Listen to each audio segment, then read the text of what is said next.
आज आपण साध्या सोप्या पद्धतीने भोपळ्याचे घारगे कसे बनवायचे ते पाहणार आहोत। काही ठिकाणी याला घारे असंही म्हटलं जातं। अगदी मस्त टम्म फुगलेले आणि चविष्ट असे हे घारगे कसे बनवायचे ते पाहणार आहोत। हे घारगे तुम्ही बनवून प्रवासाला वगैरे किंवा कुठे जाणार असाल तर नेऊ शकता। अगदी 3-4 दिवस आरामात टिकतात आणि चवीला अप्रतिम लागतात। आता भोपळा किसणं, त्याची साल काढणं हे खूप कठीण असतं।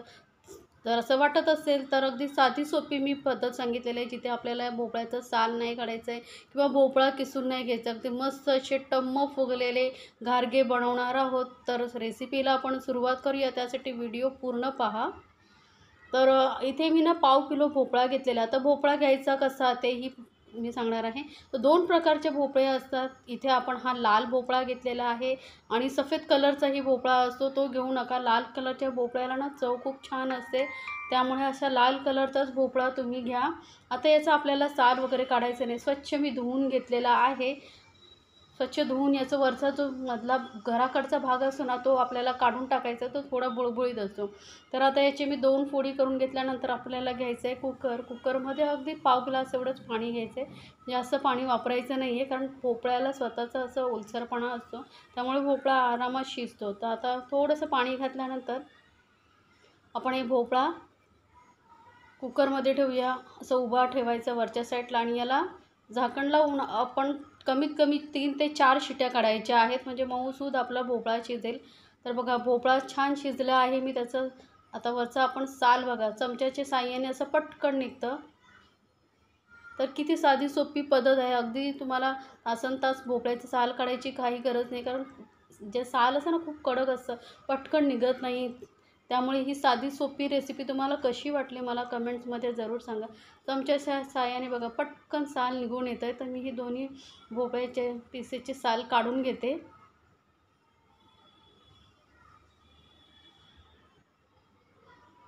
आणि चमच्याच्या साहाय्याने याला ना किसून थोडा असा ठेचून घेऊया। अगदी सॉफ्ट मऊ झालेला आहे, त्यामुळे पटकन असा ठेचला जातो बघा।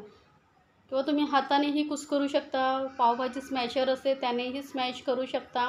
तुम्हाला जसं जमेल तसं करू शकता। तर मी चमच्याच्या साहाय्याने अगदी सहज होतं आहे, तर म्हणून मी चमच्याच्या साहाय्याने याला चांगलं असं कुस्करून घेते बघा। मस्त मऊसूद असा आपला हा भोपळ्याचा गर झालेला आहे तयार। किती सोपं पद्धत आहे, किती आपला वेळ वाचला बघा। नाही सालं काढावी लागली, नाही त्याला किसावं लागलं।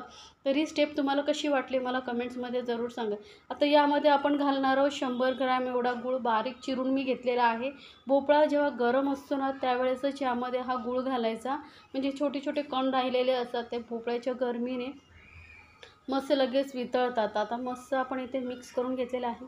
तर पाव किलो भोपळ्यासाठी मी 100 ग्रॅम गूळ घेतलेला आहे। आता तुम्हाला किती गोड हवा आहे त्यानुसार तुम्ही कमी जास्त करू शकता। असं व्यवस्थित आपण याला भोपळ्याला आणि गुळाला व्यवस्थित मिक्स करून घ्यायचं आहे। मस्त असा भोपळ्यामध्ये गूळ मग मिक्स झालेला आहे आणि गूळ घेताना शक्यतो असा सेंद्रिय गूळ असतो ना तोच घ्या। आता ह्याला कवर करून आपण 5 मिनटं तसंच ठेवणार, म्हणजे गूळ पूर्णपणे वितळला जाईल। तर बघा मस्त असा आपला गूळ वितळलेला दिसतोय। तर यामध्ये आता काय करायचं, आपल्याला थोडेसे साहित्य ॲड करायचे आहेत। तर मी अगदी पाव चमचा एवढं मीठ घालते, कारण गोडाच्या कुठल्याही पदार्थामध्ये मीठ घातलं ना तर छानच लागतं, टेस्ट छान येते। त्यानंतर 2-3 चमचे तांदळाचं पीठ घालायचं आहे, त्यामुळे आपले जे घारगे आहेत मस्त खुसखुशीत असे होतील, चव छान येईल। त्यामुळे मस्त थोडंसं आता हे तांदळाचं पीठ घालून आपण व्यवस्थित मिक्स करून घेणार आहोत। हलक्या हाताने व्यवस्थित मिक्स करायचं आहे। भोपळ्याचा लालसर कलर असला, ऑरेंज कलरचा असल्यामुळे कलर खूप छान येतो घारग्यांना, त्यामुळे असाच कलरचा भोपळा तुम्ही निवडा। आता यामध्ये ना थोडीशी घालूया वेलची पावडर। तर मी थोडीशी 4-5 वेलच्या साखर घालून वाटून घेतलेल्या आहेत। त्यानंतर आता इथे गव्हाचं पीठ किती लागेल तर त्याचा अंदाज आपण सांगता येत नाही, आपण थोडं थोडं मिक्स करत जायचं, कारण यामध्ये आपण पाणी घालणार नाही आहोत। तर भोपळ्यामध्ये जेवढं पीठ लागेल तेवढं आपण घालून पीठ मळून घ्यायचं आहे। मऊसूद असं आपण पीठ मळून घेणार आहोत।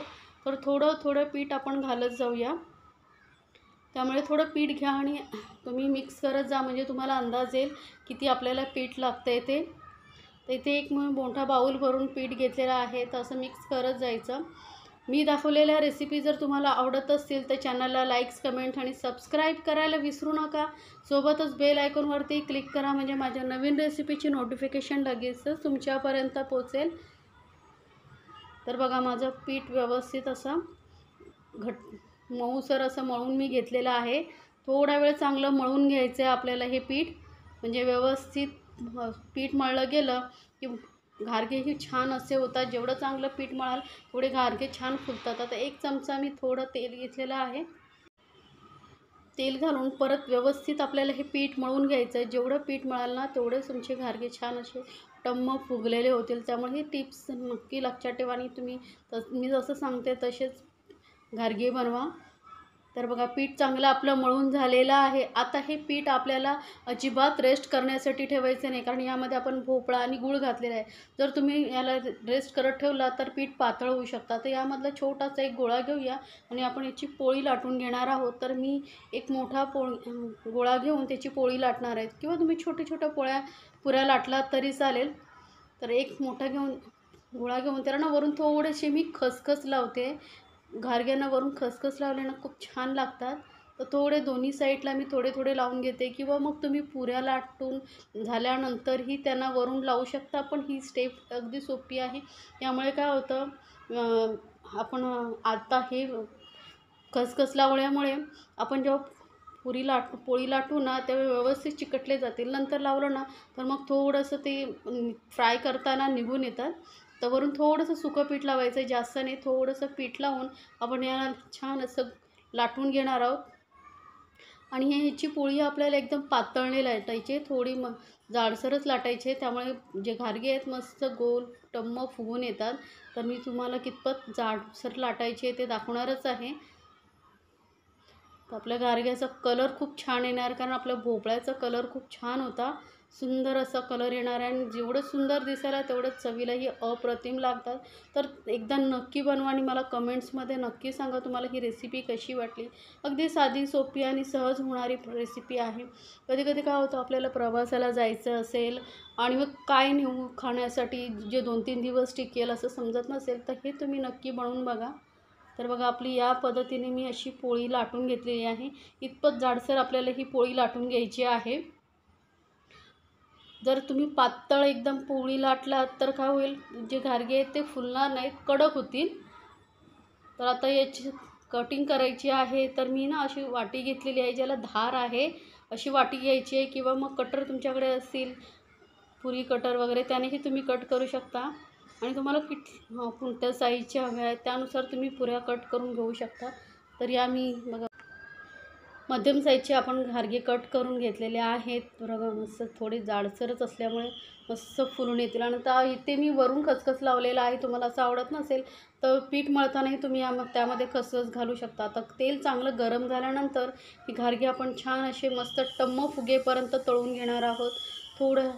थोड्या वेळाने लगेचच बघा, घारगे आपले मस्त असे फुलून आलेले आहेत. छान असे फुलून येतात. तेल फक्त व्यवस्थित गरम पाहिजे, आणि गरम तेल झाल्यानंतर गॅस मिडियमवरती करायची, आणि मस्त आपण असे घारगे थोडा गोल्डन असा कलर येईपर्यंत तळून घेणार आहोत. तर दोन्ही साईडने मस्त थोडं आलटून पलटून थोड्या वेळाने या पुऱ्या घारगे जे आहेत तळून घ्यायचे आहेत. तर दोन्ही साईडने बघा मस्त असं तळून घेतल्यानंतर कलर बघा किती छान आलेला आहे. असा कलर येईपर्यंत तुम्हाला हे घारगे तळायचे आहेत. असं केल्याने काय होईल, घारगे आतपर्यंत मस्त तळले जातील आणि जास्त दिवस टिकतील. तर या पद्धतीने मी सर्व घारगे जे आहेत बनवून घेतलेले आहेत. मस्त दिसतात बघा. जेवढा कलर सुंदर आलेला आहे ना, आणि तेवढे चवीलाही अप्रतिम लागतात. तुम्ही चहाबरोबर किंवा असंही खाऊ शकता, अप्रतिम लागतात. तर प्रवासामध्ये तुम्हाला नेण्यासाठी हा एक उत्तम पर्याय आहे, किंवा मुलांना टिफिनमध्येही देऊ शकता.